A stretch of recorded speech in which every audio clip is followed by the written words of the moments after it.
मनोज जरांगे पाटलांचा अगदी सुरुवातीचा काळ आणि त्यांच्यासोबत संघर्षाच्या काळात राहिलेला सहकारी अमोल खुणे यांच्यावरती थेट आता हत्येची सुपारी घेतल्याचा आरोप झाला। यामुळे संपूर्ण महाराष्ट्रामध्ये खळबळ उडाली। अमोल खुणे यांना अटक झाली आहे। माझ्यासोबत त्यांचे कुटुंबीय आहेत, त्यांच्या आई आहेत, त्यांच्या पत्नी आहेत। तुमच्या मुलावरती ज्या मनोज जरांगे पाटलांसोबत ते राहिले, एवढ्या वर्ष त्यांनी काम सोबत केलं, त्यांच्यावरतीच हे सगळे आरोप झालेत। आता पोलिसांनी अटक केली आहे। काय वाटतं हे सगळं घडतंय त्यात? काय आम्हाला वाटतं की काहीच ह्याच्याकडं नसन गुन्हा पिण्याच्या निशात ह्याला महिना झाला निशातच हे हो.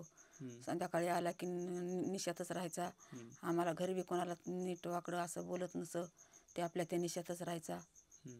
मग आम्हाला वाटतं काहीतरी निशातच त्यांनी काही दगलबाजी केली का काय।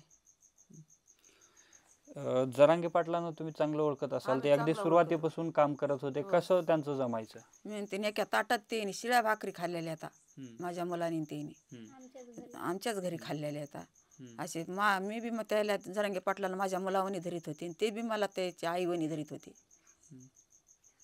पण त्यांच्यावर तर आज आरोप झाला आहे की त्यांनी हत्येसाठी कट रचला जरांगे पाटलांच्या। काय हे सगळं खरं असेल वाटतंय? खरं काहीच आम्हाला वाटते काही की नसनच खरं। पण आता हे पिऊन निशात काय झालं काय नाही ते तरी आम्हाला काहीच कळून नाही दिलं, काहीच नाही। डाव रचला त्याच्यावर। जरांगे पाटलांना पोलिसांना काय सांगायचं तुम्हाला? आम्हाला काय तसलं हे होत नाही सांगायला। माझ्यासोबत त्यांच्या पत्नी सुद्धा आहेत। त्यांचे हे संपूर्ण जे कुटुंबीय आहेत ते या ठिकाणी रुई धानोरा या गावामध्ये वास्तव्यास आहेत आणि शेती करून काबाड कष्ट करून ते या ठिकाणी काम करतात आणि त्यांच्या पतींना अटक झालेली आहे। काय सांगाल? आता पोलिसांनी अटक केली, यापूर्वी कशा पद्धतीने त्यांचं सगळं हे होत होतं आणि तुम्हाला असं काही जाणवलं होतं का की असं काही घडेल किंवा काय होईल? असं कधीच जाणवलं नाही। पहिल्या संघर्षापासून माझं लग्न झालं त्यावेळेसपासून आम्ही शेती केली, शेती करत होतो, ते तेव्हा पण लक्ष देत नव्हते। बैलगाडीवडीत मुंबईला गेले, ते आंदोलन केलं विनायक मेटेसोबत। ते झाल्यानंतर जरांगे पाटील भेटले, एकदम निस्वार्थ माणूस आहे म्हणायचे। आम्ही म्हणायचो जाऊ नका त्यांच्यासोबत, तुम्ही शेती बघा हे बघा, ते काहीच बघत नव्हते। त्यांनी फक्त नुसतं तेच जरांगे पाटील काशीचे पुस्तकं छापले, नारायणगडावर त्यांच्यासोबत राहिले, संकटाच्या काळात सगळ्यात त्यांनी साथ दिली। पण ह्या वेळेस त्यांनी काय हे चुकलं आणि काय ह्यांनी नशामध्ये झालं जरी असन तर हे व्हिडिओ काढण्याचं हे सगळं षडयंत्र हे कधीच ह्यांच्या रक्तात पण नाही। स्टेटस ठेवायचे पाटलाचं, हमेशा पाटलासोबत राहायचे, असं वाटत नाही हे असे करते म्हणून। एक दिवस पण असा जात नव्हता। जेलमध्ये असायचे त्यावेळेस म्हणायचे तुम्ही बोलू नका बरं का त्यांना काही, सगळ्या लोकांना बोलून द्या पण तू बोलू नकोस काही, मी सुटत असतोय। इतके रडायचे मध्ये जेलमध्ये। इतका लहान मुलगा होता माझा, फोनवर बोलायचे। आम्ही काय काय सहन केलंय पण तेच आमच्यावर टाईम आणलाय हे लोकांनी। हे जरी झालं असलं तरी पण ह्यांना दारू पाजून ह्यांना नशा करायची सवय होती आणि ह्यांना पेल्यावर सुधरत नाही, कारण की घरी आम्हाला माहिती पेल्यावर कसा त्रास देते ते पण तिथं पण तसं झालं असलं तर काही सांगता येत नाही। पण असे कधी आम्हाला वाटलं बी नाही आणि आम्हाला कधी म्हणले बी नाही। आम्ही उलटं म्हणायचो तर जाऊ द्या, एवढं केलं तुम्ही पण तुमच्यावर तुमचं नाव निघलं, आम्ही त्याच्यातच समाधानीत। आम्हाला कुणाच्या पैशाची आशा नव्हती आणि कशाचीच नाही ना, अजूक बी नाही। फक्त आम्ही आमच्या हातापायात बळ मागतो, तर आम्ही रोज एकाच इथं कामाला जातो, तर आम्ही फक्त तीच सामर्थ्य मागते। आणि मला एकच मुलगा आहे, त्या पण मुलाला बोलता येते आणि मला पैशाचं करायचं तरी काय? आयुष्यात येऊन मला पैशाची गरज नाही, मला फक्त माझ्या मुलाचं भविष्य आणि माझ्या नवऱ्याचं आयुष्य एवढंच पाहिजे। जेव्हा जरांगे पाटलांचे काही सहकारी पाठीमागच्या काळामध्ये फुटले होते, त्या काळात तुमचे पती आहेत, त्यांच्याबाबत अनेक पोस्ट सुटल्या, अनेक लोकांनी त्यांचं कौतुक केलं की एक निष्ठ राहिले म्हणून। आणि आता त्यांच्या बदलण्यामध्ये या सगळ्यामध्ये काय वाटतंय? हे सगळं हे नशामध्ये झालं असेल, जरी झालं असेल ना, सगळं नशामध्ये झालं असेल, असं ते कधी बदलू बी शकत नाही। तर हे पहिल्यापासूनच आम्ही राहू नका म्हणत होतो, ते त्यावेळेस संघर्षात साथ दिली ना, आता का मग सोडी असते। आणि ते कोंबडी पण मारू शकतं नाही तर, आणि हे असं उगं हे षडयंत्र रचिले ते कधीच काही करू शकतं नाही। तर हे पेल्यावर काही बी बोलते तर कसं बी होतंय, पण आता इथं काहीच इलाज नाही। आता आम्हाला तरी काय माहिती तिकडं कुणी हे सगळं षडयंत्र केलं असेल असं वाटतं तुम्हाला? आता आम्हाला काहीच माहित नाही ह्याच्यातलं। आम्ही घराच्या बाहेर रोज राहणार, 7 वाजता राहणार, संध्याकाळच्या 7 वाजता घरी। तर हे फिरून येतात, काय मिळ लागते? माणूस काय रोज बघतं का त्यांच्यात? फोनमध्ये बोलायचे काही बोलायचे, पण माणूस एवढं लक्ष देत नाही. कोणचे बी मित्र यायचे ह्यांचे, सगळे मित्र ह्यांना, सगळ्या मित्राला विचारा तुम्ही, सगळ्या मित्राला मी जेव खाऊ घातलेलं आहे. मला रानातून आणायचे घरी, घरी काही नसलं तरी शेजाऱ्या पाजाऱ्याच्यातून आणायचे मी, आणि ते मित्राला जेव घालायचे.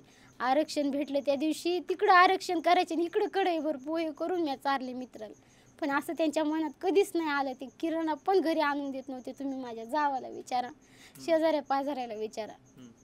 कधीच त्यांची अशी पैशाची लालूच नाही. माझ्या पोराने कापूस असला 1000 रुपयाचे दिवाळीला कपडे आणले आणि मी लोकांचा कापूस वेचून घरी किराणा आणला, पण मी त्यांना कधीच म्हणले नाही किराणा पण आणा म्हणून. मला वाटायचं जाऊ द्या, नाव निघलंय पाटला सोबत आहे, काहीतरी होईन भविष्यात, काहीतरी सुधरते आणि पाटलाला काहीतरी सहानुभूती येईल. पण हे तिसरंच झालं. माझ्या पोराची मला अपेक्षा होती कधीतरी दवाखान्यात नेते आणि त्याला बोलता येईल. मी सारखं म्हणायची पाटलाला म्हणा, दवाखान्यात न्या. ते कधीच ऐकले नाहीत माझे. म्हणायचे कुठं त्या पोराला बोलता येणार नाही, त्या पाटलाला एवढ्या चिल्लर गोष्टी सांगत असतात का. पण हे तिसरंच होणार होतं असं माहीतच नव्हतं. भविष्यात कधी मी हेच नव्हतं केलं. आता हे तुमच्या घरामध्ये फोटो बघायला मिळते, जरांगे पाटलांचे फोटो लावलेले, हे कुणी लावलेत फोटो? त्यांनीच लावले. तर कधीपासून? लई दिवसापासून येतं. भविष्यात काय त्यांच्या ह्याच्यात हृदयात सुद्धा जरांगे पाटील आहे. त्यांच्याबद्दल एक सुद्धा शब्द वाकडा येऊन देत नव्हते. पण हे नशामध्ये झालं असं. पण त्यांच्या मनात कधी तसं वाईट विचारच नाही. तर ते म्हणायचे मी एकनिष्ठ राहणार आणि शेवटपर्यंत मरण, पण माझ्या रक्तात कधी गद्दारी येणारच नाही. पण आता काय माहिती काय झालंय. तर त्या दिवशी काय घडलं, कसं पोलीस आले होते घरी, काय अटक झाली, काय सांगितलं त्यांनी, काय केलंय, काय कारणाने नेतात ते? काहीच सांगितलं नाही त्यांनी. रात्रीच्याला काहीच नाही बोलले. घरी येऊन झोपले. सकाळी म्हणले, ते म्हणले अमोल भाऊ कुठे. तर मी म्हणलं असतील मित्र. मी उठून त्यांना त्यांच्याकडे नेला आणि मोबाईल बी नेऊन दिला त्यांच्याकडे. असं आमच्या मनातच नाही कधी कधी त्यांना वाटलंच नाही असं करतील म्हणून. हे कधी कळलं तुम्हाला असं काय? आम्हाला ते पोलीस म्हणले अमोल भैया कुठे. तर आम्हाला वाटलं ते असतील मित्र त्यांचे. मोबाईल नेऊन दिला. मी म्हणले कवा आणून घालायचंय तुम्ही, एकट्यालाच कमून न्यायला लागला. तर एवढं म्हणले मी. तर ते म्हणले आम्ही चौकशी करून आणून घालतो. मग मी म्हणलं असं ही इलेक्शनचा पिरियड, त्याच्यामुळे चौकशी करायची असं. बघितली वाट, येळभर वाट बघितली. 2 वाजूस तर फोन लावला, मोबाईल स्विच ऑफ करून ठेवला. मग ह्या सगळ्या प्रकरणामध्ये कट रचल्याच्या प्रकरणात त्यांना अटक झाली, हे तुम्हाला कधी कळलं? ते आम्हाला न्यूजवर कळलं, फोन येत होते त्याच्यावर. मग ते कळलं. ते तसं माझ्या असे पायाखाली जमीन हल्ली असं माणूस कधीच करू शकतो नाहीये. आता पोलीस आले होते जालन्याचं पथक, काय विचारलं तुम्हाला पोलिसांनी? काय काही नाही विचारलं त्यांनी. घराची झडती घेतली, पुन्हा विचारलं. ते दुसरं काही विचारलं नाही. म्हणजे त्या दिवशी ते आलते डायरेक्ट, सगळं घरात चेक केलं. बघा म्हणलं घरात. आम्ही घरात दारात गेलो तर आमच्या घरात काहीच निघणार नाही. त्यांच्या बोलण्यामध्ये किंवा अशा वागण्यामध्ये काही फरक जाणवला तुम्हाला ह्या आताच्या काळामध्ये कधी? नाही जाणवला, कधीच नाही जाणवला. आणि माझं एकच हे होतं त्यांना, की तुम्ही काहीच कमवू नका, फक्त नाव कमीले. त्यातच आम्हाला अभिमान वाटत होता. आम्ही भविष्यात त्यांना कधीच, म्हणून त्यांच्याकडून मी किराणाची सुद्धा अपेक्षा करीत नाही. मी निस्ती रोज 7ला जाते तर संध्याकाळच्या 7ला येते. घरचा कापूस याचायचं झालं की लोकांची इथं जाते. जरांगे पाटलाला सुद्धा माहिती कसं कसं केलेले, पहिल्यापासून साथ दिलेली. जरांगे पाटील आम्ही कोर्टात गेलो तर एक वेळेस त्यांना रिक्षा द्यायला पैसे नव्हते. माझ्यापाशी 2000 रुपये होते. जरांगे पाटलाला आजूक देण्यात आहे. 2000 रुपयाची नोट लगेच पाटलाला काढून दिली. कोणीच दिली नाही. पण मी म्हणले हे पैसे धरा पाटील, तुमची परिस्थिती देखवत नाही आम्हाला. आणि त्यांचं हमेशा म्हणणं होतं तू पाटलाला काहीच बोलू नको. सगळे लोक बदलले तरी बदलून दे, पण तू बदलू नकोस. दीपाली तुला मी सांगतो. पण आता हे सगळं नशामध्ये झालं असं, कारण की ते नशा केलं ना त्यांना सुधरत नाही. मी हे बी मान्य करते. आता पोलीस असतील किंवा जरांगे पाटील असतील, ह्यांना काही तुम्हाला सांगायचंय मला, माझा नवरा तसा गुन्हेगार नाहीये म्हणून. आणि ते कोंबडी मारायची सुद्धा त्यांच्यात ताकद नाहीये. आणि पहिल्यापासूनचे सहकारी जरी चुकलं असलं तरी पण ते नशात केलं असं, कुणाचा तरी गेम आहे हो. तुमच्या घरावर दगडफेक झाल्याची काही माहिती फिरली, सोशल माध्यमांवर चर्चा होत होती. काय नेमकं दगडफेक झाली, काय असं घडलंय? नाही घडलं, काही नाही फेकलं. कुणीच दगडफेक नाही केली. नाही. ही माहिती जरांगे पाटलांपर्यंत पोहोचल्याच्या नंतर जरांगे पाटील असं म्हणले की त्या लेकरांची त्यांची काही चूक नाही, असं काही करू नका, असं आवाहन स्वतःच जरांगे पाटलांनी केलंय. मग तुम्हाला ते एवढ्या जवळचं मानत होते, तुम्हाला आता त्यांना काही सांगायचंय जरांगे पाटलांना? भरपूर बोलायचंय, त्यांच्या जवळ जाऊन बोलायचंय.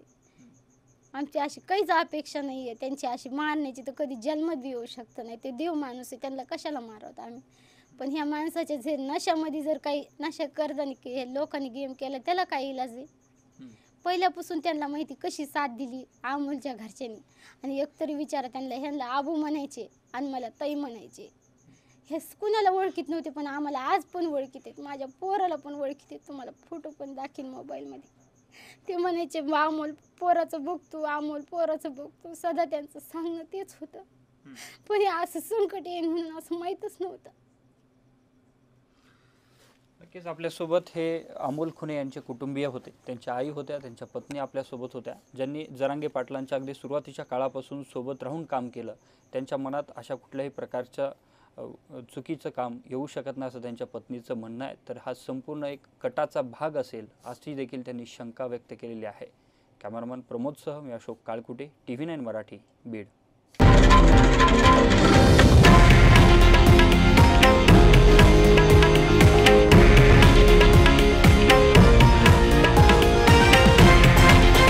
हे आहे देशातील नंबर 1 न्यूज नेटवर्क आणि आपण पाहत आहात TV9 मराठी, एकमेव.